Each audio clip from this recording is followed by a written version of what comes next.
son will be the Duke of Pardlow. While you may disagree, I believe a title is something you simply have, not something you are. By law, you are the Earl of Ellesmere. That's all the world needs to know.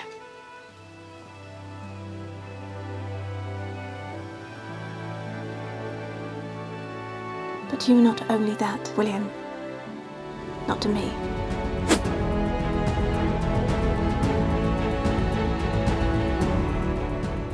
It's the scandal. It's the the forbiddenness of it all. Yeah, I mean, I'm with you. I think that he does have a sense of guilt about all of this, but the heart wants what the heart wants. And they started off on a not very good track. I think that William didn't even think that Amaranthus was the legitimate wife of his cousin. But we have this classic enemies to lovers trope going on, and I think who can deny that? Certainly not William. But I do think that he definitely carries a level of guilt about the fact that this is his cousin's wife, who he may or may not think is dead.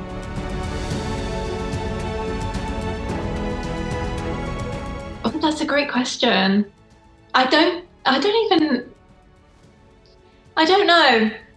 I think there's obviously a history there with Ben, but also I think Amaranthus needs to move on with her life, and she can't spend the whole time mourning her husband, as sad as it is. She also needs to, she's in a bit of a place of vulnerability. So she, I think, wants to secure herself and her son the best life. And I've seen me and Amaranthus and William have really great chemistry. So I'm going to go with William because Charles is right there. Yes, just because she's peer pressured right now by me. Was it the shirtless scene that did it, Carla? I mean, come on. Do you blame her? She also, Amaranthus probably hasn't seen abs in a long time. So, I think she was like, yeah, that's tick, let's go.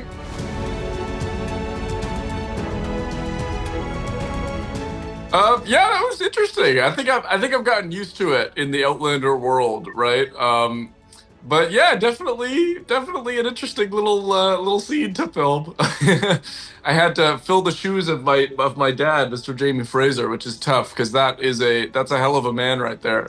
So lots of gym workouts. Did you get any tips from those guys about joining the shirtless club? Oh gosh, I wish I got tips. I think I just got thrown into it. But they were nice. I think they would have given me any guidance I would have needed. But yeah, I think going into it and seeing the whole show, I think I had an inkling of what I was getting myself into.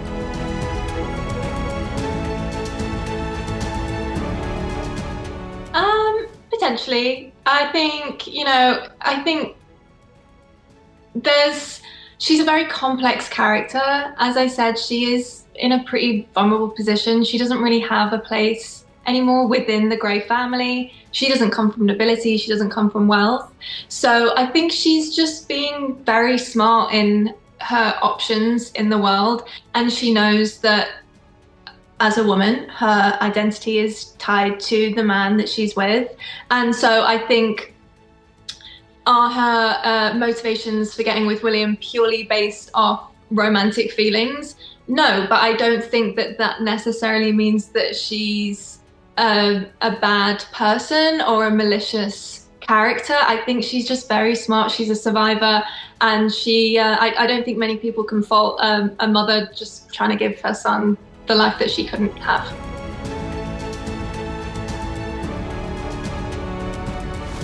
I think she might have the power. I think she's the only person who might have the power because she is, again, maybe the only person who went through essentially what William went through with Jamie. She didn't know that he was her father for, the majority of her childhood, and only found out kind of at the beginning of her adult life in the same way that William did. And I think for William to see that, and to see that she experienced that same level of pain and betrayal and has still come out of it with quite a good relationship with Jamie, I think that goes to show that it is possible for William. And now it's just the ball's in William's court whether or not he actually wants to pursue that and have that happen for him. And I think that the road to healing from all of this trauma that William has experienced is accepting the love from both Jamie Fraser and Lord John Grey, from his dads, who have so much love, unconditional love to give him. So I hope that he accepts that love from Jamie, because I think that is the road to healing for William.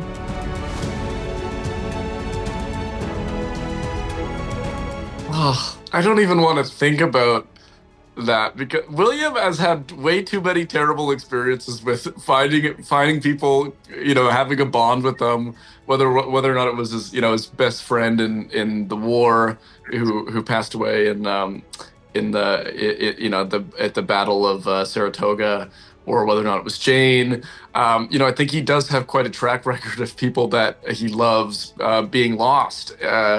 Right when he's developing a very strong bond. So I'm going to block that out of my brain, because I don't know if William will be able to handle that. Well, I guess we have to maybe worry about Amaranthus a little bit too, what with that track record. Carla, any dangers coming up for her? I think there's still a little bit of a question mark around Benjamin. That story hasn't fully been tied up. She's, getting with the cousin of her dead husband. So that's also going to have, people don't, and we don't know, only them two know about their relationship at this point. So who knows what will happen if anyone were to find out.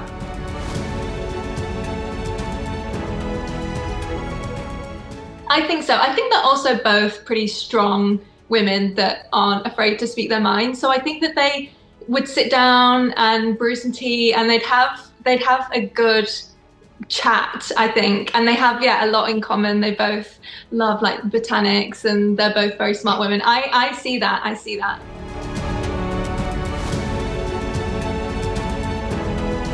No, definitely not. I think both Charles and I were pretty dead set on being no, there's definitely a connection between the two of them.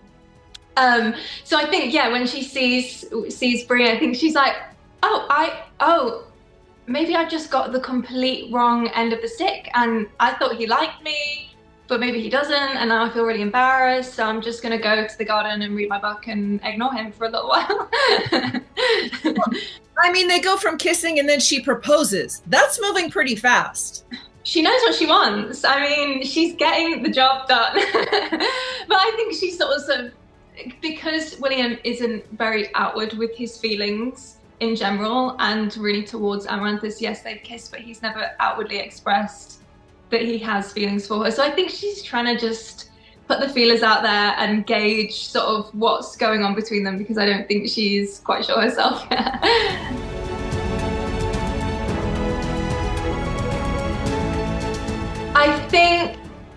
I think it's a little bit flirtatious, definitely. I think she's sort of throwing it out there as a joke and then sort of seeing how he responds. But I think if William were to have turned around and gone, oh yeah, okay, let's get married, I think she would have said yes.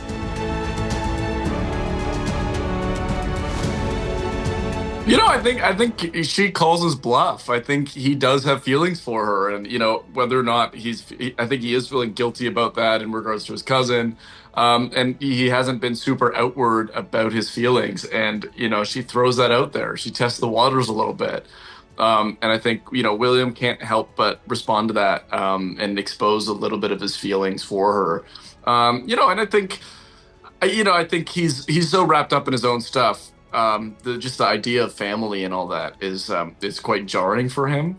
But who knows? It might happen. We'll see.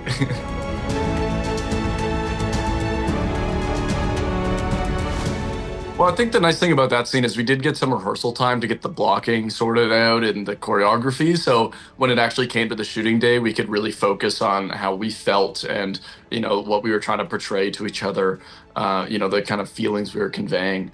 The funny thing was I was at Richard Rankin's wedding that was it was in the same castle where we filmed that. And I was trying to show people the gazebo, because I thought, there's these great scenes, these really lovely scenes that we're going to see. And they were all in this gazebo. Not there. It was all fake. It's all movie magic. It's just a lawn. There's not even pathways or anything. it felt so permanent when we were there. Crazy. It really did. The set designers did a great job. I think, as Charles said, we had rehearsals, and our director, Metin Hussein, was fantastic, and he wanted to make the scene feel almost like a game of chess, in that they're both sort of taking little steps towards each other, and then just when the energy is sort of palpable, she then leaves. I think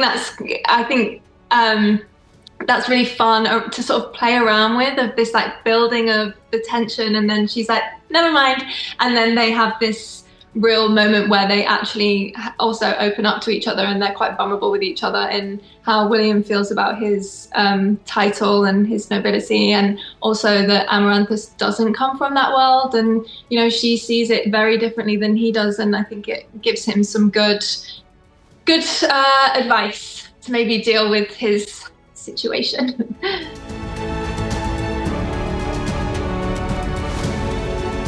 I'm biased, but I'm rooting for Amaranthus and William. So I think Amaranthus is a very good influence for William, so I'm gonna go for rooting as well. Fingers crossed. How could she change him? Well, I think even in the scenes that we've seen so far, we've seen that, you know, she has a much healthier view on, you know, being a lord, and that it's not necessarily something that you have to tie your identity to completely. It could just be something that you have. And, you know, I think her not coming from nobility, she has good relationships with her family and her dad, and respects them in a way that transcends just your title. And I think William is so caught up on this title that he feels that is not his legitimate title. And I think that, you know, her point of view is, who cares? It's just something that you have. It's not who you are innately. It's not, it's not a measure of your character. And I think that that's a very healthy thing for William to learn about himself, especially when he's rebuilding who he is and his personal identity.